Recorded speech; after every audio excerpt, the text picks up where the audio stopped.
Welcome back to virtual science classes. आज का topic है relation between thermodynamic probability and entropy.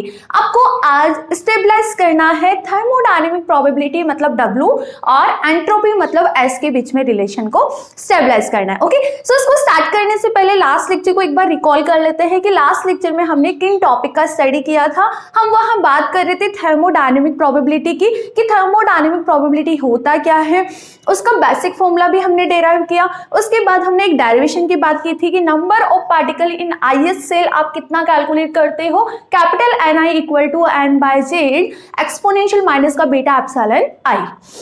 उसके बाद हम रेशियो ऑफ थर्मोडायनेमिक प्रोबेबिलिटी की बात कर रहे थे कि P1 is divide bye P2 आपके पास कितना कैलकुलेट होता है। वहां से एक न्यूमेरिकल क्वेश्चन भी बनता है जहां आपको टेम्परेचर की वैल्यू कैलकुलेट करनी होती है। तो इस तरह से थर्मोडायनेमिक प्रोबेबिलिटी से डिफरेंट टाइप के क्वेश्चंस बनते हैं। बट आज हम किसकी बात करेंगे? आज हम बात करेंगे कि थर्मोडायनेमिक प्रोबेबिलिटी और एंट्रोपी के बीच के अंदर रिलेशन क्या है। ठीक है, यहां से क्वेश्चन क्या बनता है, एग्जाम में जो क्वेश्चन आता है वो आता है stabilize the relation between thermodynamic probability and entropy. Just simple, दोनों के बीच में आपको रिलेशन को स्टेबलाइज करना है।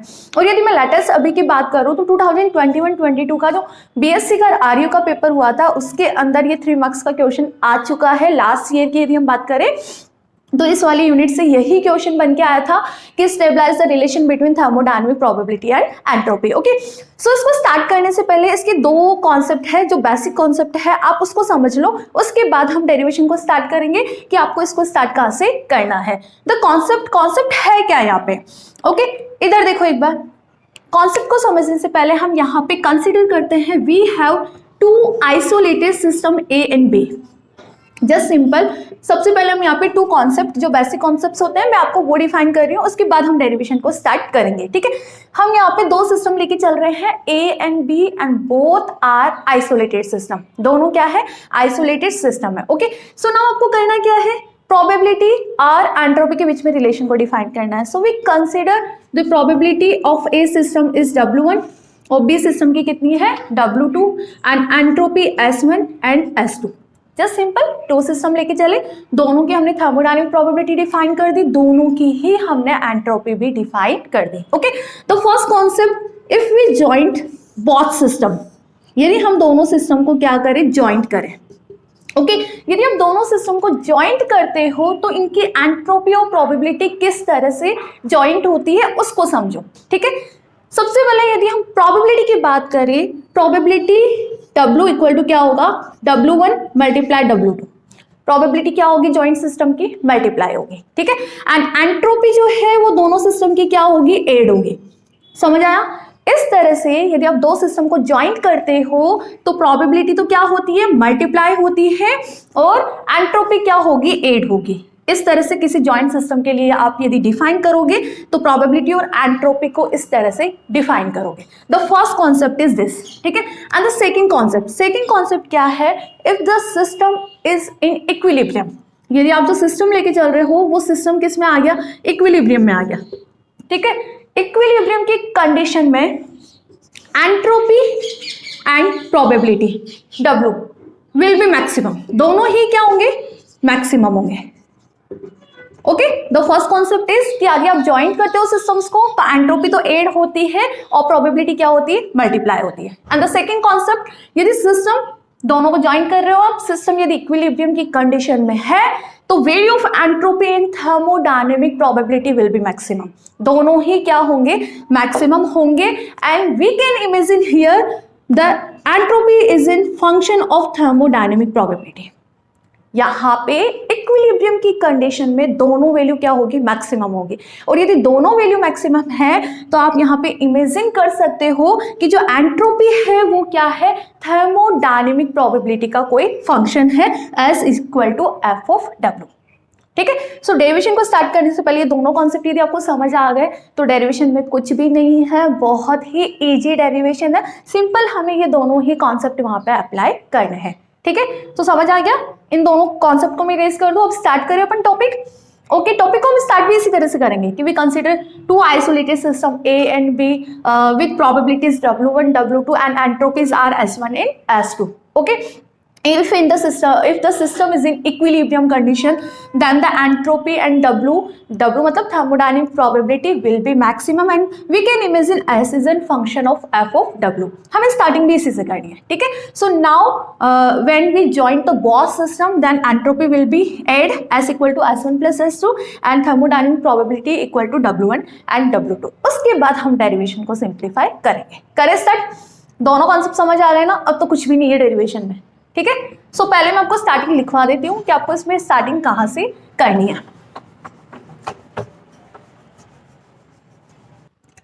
तो आपको इसकी स्टार्टिंग कैसे करनी है? इसकी स्टार्टिंग कैसे करनी है? We consider two isolated system A and B with thermodynamic probabilities W1 W2 और entropies are S1 and S2, ठीक है. सबसे पहले हमने यही लिखा है यहाँ पे, देखो we consider two isolated system. हमें यहाँ पे टू आइसोलेटेड सिस्टम्स कंसिडर करने हैं with thermodynamic probabilities W1 W2 and entropies are S1 and S2. Okay, if the system in equilibrium both have maximum value. Second concept की हमने बात की थी ना कि जब सिस्टम इक्विलिब्रियम में होगा तो एंट्रोपी और थर्मोडायनेमिक प्रोबेबिलिटी दोनों ही क्या होंगे? मैक्सिमम वैल्यू को रखेंगे. Okay, so if the system is in equilibrium, both have maximum values. both मतलब probabilities and entropies. Clear है? Now we can imagine entropy as a function of thermodynamic probability. यदि दोनों ही वैल्यू इक्विलिब्रियम की condition में maximum है तो आप यहाँ पे क्या इमेजिन कर सकते हो? The entropy is a function of thermodynamic probability. S is equal to f of W.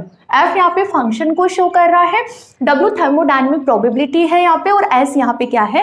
Entropy है. This is equation number 1. Okay, जिस तरह से हमने ये सिंपल एक्सप्लेन किया है कि S is function of f of W, similarly यही कहाँ अप्लाई होगा? For system A and for system B. So you can also say the S1 is equal to f of W1 and S2 is f of W2.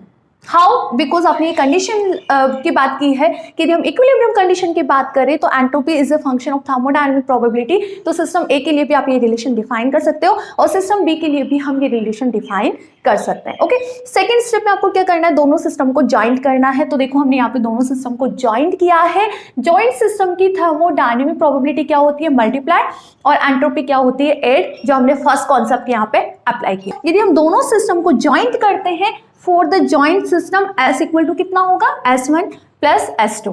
And S1 क्या है? f of W1 plus S2 क्या है? f of W2. तो इस तरह से for joint system हम S को किस तरह से डिफाइन कर सकते हैं?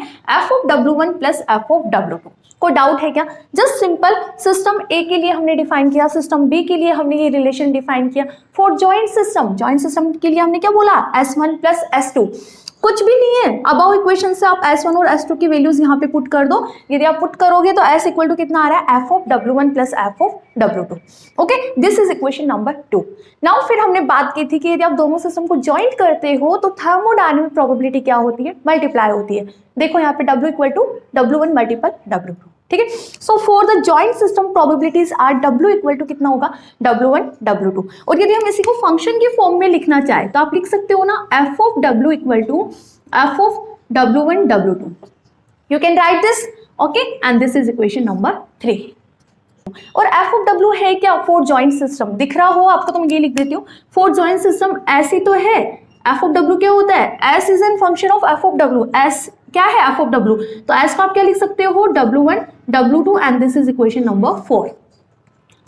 दिख रहा है ना आपको? एक बार मैं चेक कर लेती हूँ. यस, दिख रहा है. Okay, just simple, f of W को आप ऊपर वाली इक्वेशन नंबर 1 से S लिख सकते हो ना. तो S किसके इक्वल हो गया? f of W1 W2. This is equation number 4. So by equation number 2 और 4, बाय इक्वेशन नंबर 2 एंड 4, ऊपर का इरेज कर दो क्या या स्नैपशॉट ले लो? आगे देखो. From equation 2 and 4, from equation 2 and 4 you can write S is equal to S यहाँ पे है क्या? इन दोनों इक्वेशन में देखो, दोनों इक्वेशन में S क्या है?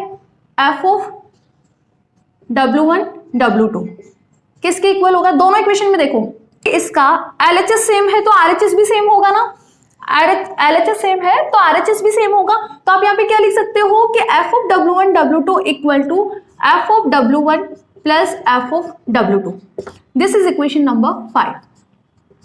आई repeat again, just simple 2 and 4 equation में यहाँ देखो LHS सेम है दोनों में, S and S, तो RHS भी क्या होगा, सेम होगा. That's why F of W1 W2 किसके इक्वल है, F of W1 plus F of W2. Okay, and W1 W2 both are independent variables. यहाँ पे दोनों क्या है, इंडिपेंडेंट वेरिएबल्स है. And W1 W2 both are independent variables.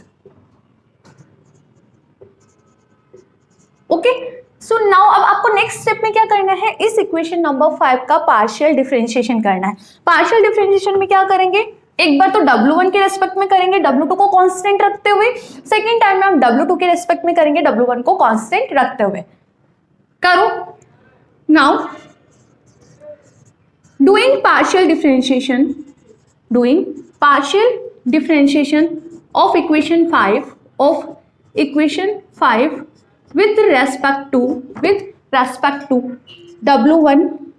Okay, और bracket में लिख लो W2 यहाँ पे क्या है, कांस्टेंट है. ओके, सिंपल है. पार्शियल डिफरेंशिएशन कर लोगे ना, इरेज कर दो क्या, ये थोड़ा सा इरेज कर रही हूं मैं.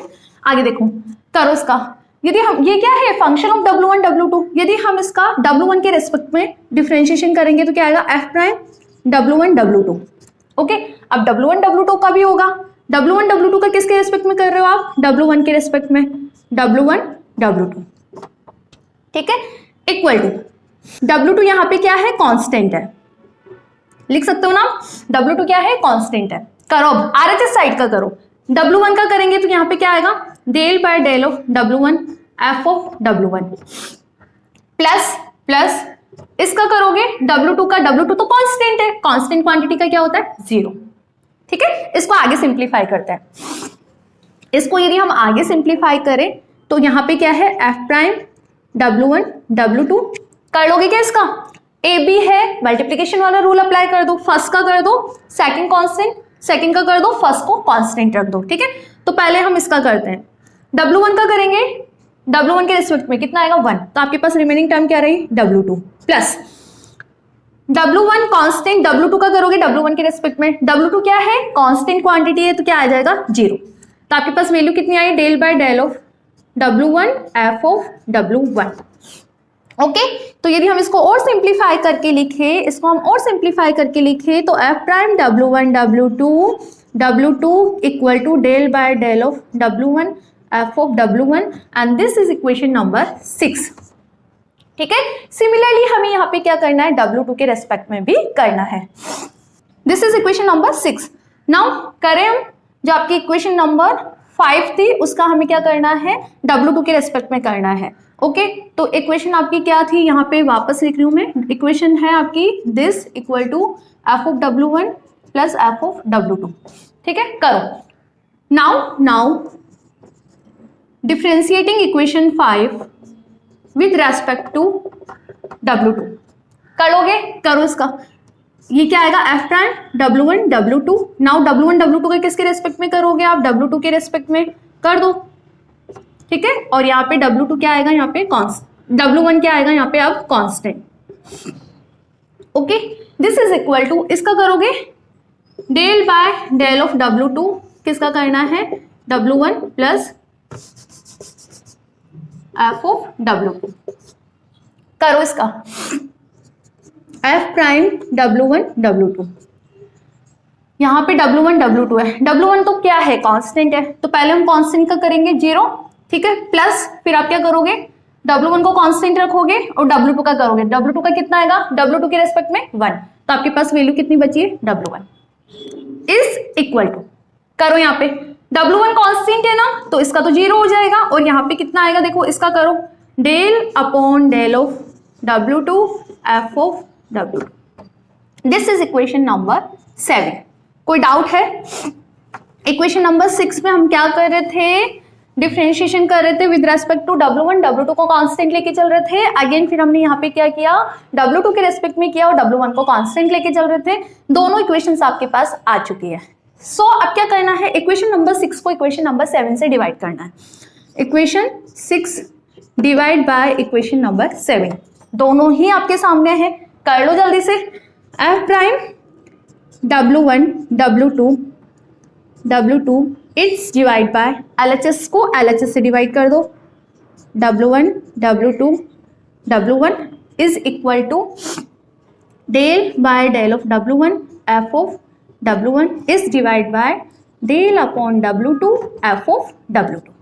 ठीक है, जो कैंसिल हो रहा है कैंसिल कर देते हैं, ये वाली टर्म इससे कैंसिल हो रही है। ठीक है, so you can write this equation, cross multiplication कर दो इनका, दोनों को यदि क्रॉस मल्टीप्लाई करें the value will be W1 del by del W1 F of W1 is equal to W2 del by W2 F of W2। दो system लेके चल रहे थे ना, दो सिस्टम के लिए रिलेशन क्या आ रहा है, ये आ रहा है। यदि मैं यहाँ पे और सिस्टम कंसिडर करके चलूँ, मेरे यहाँ पे दो सिस्टम की जगह तीन सिस्टम ले लिया, तीनों सिस्टम को मैंने ज्वाइन कर लिया, तो वैल्यू कितनी आएगी आगे, ये रिलेशन आपका बन रहा है। इसी तरह से आप एन सिस्टम लेके चलोगे तो एन सिस्टम के लिए ये वैल्यूज क्या आ रही है, इक्वल आ रही है।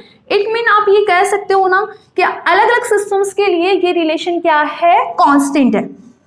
ये फर्स्ट वाले सिस्टम के लिए शो हो रहा है, ये सेकंड सिस्टम के लिए शो हो रहा है, ये थर्ड सिस्टम के लिए शो हो रहा है।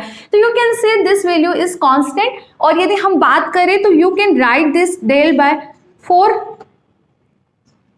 अ सिंगल सिस्टम, आप ये लिख सकते हो this is equal to constant K, हम यहाँ पे कांस्टेंट डिफाइन कर रहे हैं। जस्ट सिंपल, हमने यदि सिंप्लीफाई किया तो ये रिलेशन हमारे पास सबके लिए आ रहा है। जैसे दो सिस्टम लेके चल रहे हैं, दोनों सिस्टम के लिए इक्वल आ रहा है। अब तीसरा सिस्टम लेके चलोगे, तीसरे सिस्टम के लिए भी इक्वल आ रहा है। एन सिस्टम लेके चलोगे तो एन सिस्टम के लिए वैल्यू क्या आएगी, इक्वल आएगी, मतलब सेम वैल्यू आ रही है। इसका मतलब क्या है, वो वैल्यू कांस्टेंट है। Okay, so for all system हमने एक सिंपल सा रिलेशन यहां से निकाल लिया कि W del by del of W F of W equal to constant होता है। Okay, for the all system यदि आप इस चीज को अप्लाई करोगे यहाँ पे, ठीक है। नाउ के आप यहाँ पे डिफाइन करोगे, के इज कांस्टेंट। ठीक है, इफ वी सिंप्लीफाई दिस, यदि हम इसको आगे सिंप्लीफाई करें, करो इसको सिंप्लीफाई, यदि हम इसको आगे सिंप्लीफाई करें तो किस तरह से करेंगे, देखो simple, del F of W equal to W को इसके नीचे लेके आओ, K is divide by W, और डेल W क्या है, डिनोमिनेटर में है, तो इसके इधर आएगा तो यहाँ आएगा। Okay, now integrating both side, integrating on both side कर दो। यदि हम इंटीग्रेट करेंगे तो क्या आएगी वैल्यू, करो इंटीग्रेशन, एफ ऑफ इसका करो W equal to 1/x, 1/x का क्या होता है, ln x, तो यहां पे भी क्या आएगा, ln W, k कांस्टेंट है, इसको हमने बाहर लिख लिया, ln W और प्लस c यहाँ पे क्या है, इंटीग्रेशन कांस्टेंट, डिफाइन कर दो, c इक्वल टू क्या है, integrating constant, integrating constant. Okay, so now आगे इसको सिंप्लीफाई करें, at absolute zero temperature T equal to zero kelvin. ठीक है, जीरो केल्विन की यदि हम बात करें तो आपका सिस्टम क्या हो जाएगा, फ्रीज हो जाएगा ना। फ्रीज मतलब वहां पे एंट्रोपी की वैल्यू कितनी हो जाएगी, जीरो, डिस्टर्बेंस ही नहीं है, पूरा ओवरऑल सिस्टम फ्रीज हो जाएगा। T equal to zero kelvin पे, तो वहां पे डिस्टर्बेंस ही नहीं है, तो S कितना हो जाएगा आपका, जीरो। S मतलब F ऑफ W, S यहाँ पे क्या है, F ऑफ W ही तो है, इसको आप S लिख लो पहले ताकि आपको कंफ्यूजन ना हो। S equal to K ln W plus C by equation 1, S equal to F of W, तो यहाँ पे S कितना हो जाएगा, zero, at T equal to zero temperature, और थर्मोडायनेमिक प्रोबेबिलिटी की वैल्यू कितनी हो जाएगी, 1 हो जाएगी। तो if we simplify this, zero equal to K ln 1 plus C, तो यहाँ से C की वैल्यू कितनी आ रही है आपके पास, जीरो, ln 1 कितना होता है, जीरो होता है। Okay, so now above equation में पुट करो आप यहाँ पे, तो F ऑफ W आपके पास कितना आ रहा है, F of W it mean S equal to F of W equal to कितना आ रहा है, K ln W, तो S equal to K ln W, this is relation between entropy and thermodynamic probability, this is relation between entropy and thermodynamic probability, thermodynamic probability. और आपको निकालना भी यही था ना कि आपको रिलेशन डेराइव करना था, स्टेबलाइज करना था किस किस के बीच में, एंट्रोपी और W के बीच में। और आपको ये याद भी रहना चाहिए कि S इक्वल टू कितना होता है, K ln W, K is here constant, जिसे हम बोलते हैं बोल्ट्जमान कांस्टेंट। ओके,